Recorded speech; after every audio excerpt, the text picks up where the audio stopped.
Fertilization is the epic story of a single sperm facing incredible odds to unite with an egg and form a new human life. It is the story of all of us.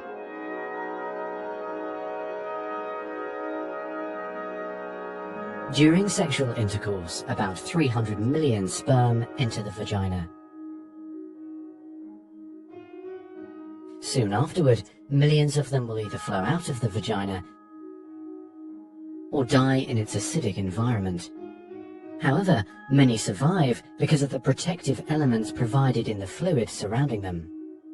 Next, the sperm must pass through the cervix, an opening into the uterus. Usually, it remains tightly closed, but here the cervix is open for a few days while the woman ovulates. The sperm swim through the cervical mucus, which is thinned to a more watery consistency for easier passage.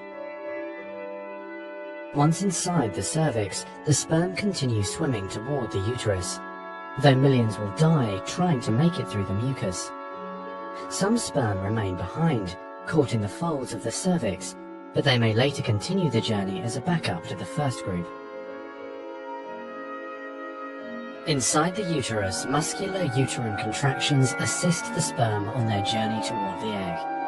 However, resident cells from the woman's immune system, mistaking the sperm for foreign invaders, destroy thousands more.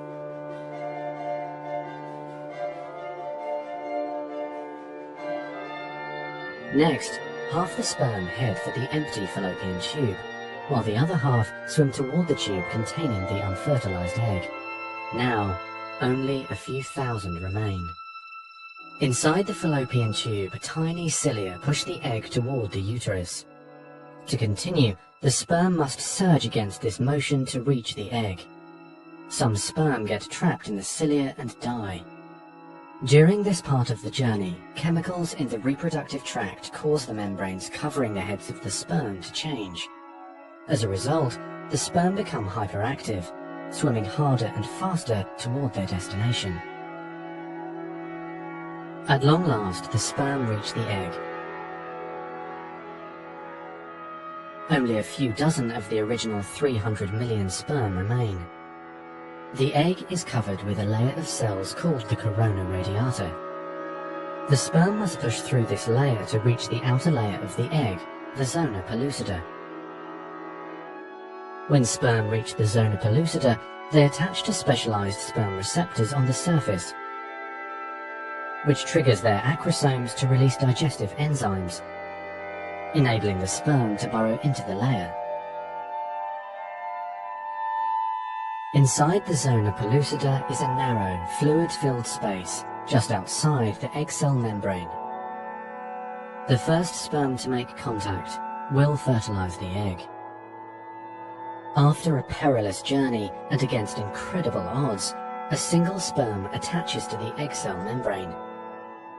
Within a few minutes, their outer membranes fuse, and the egg pulls the sperm inside. This event causes changes in the egg membrane that prevent other sperm from attaching to it. Next, the egg releases chemicals that push other sperm away from the egg and create an impenetrable fertilization membrane. As the reaction spreads outward, the zona pellucida hardens, trapping any sperm unlucky enough to be caught inside. Outside the egg, sperm are no longer able to attach to the zona pellucida. Meanwhile, inside the egg, the tightly packed male genetic material spreads out. A new membrane forms around the genetic material, creating the male pronucleus. Inside, the genetic material reforms into 23 chromosomes. The female genetic material, awakened by the fusion of the sperm with the egg, finishes dividing, resulting in the female pronucleus, which also contains 23 chromosomes.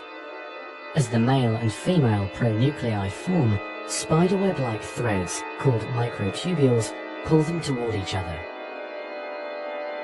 The two sets of chromosomes join together, completing the process of fertilization. At this moment, a unique genetic code arises, instantly determining gender, hair color, eye color, and hundreds of other characteristics. This new single cell, the zygote, is the beginning of a new human being.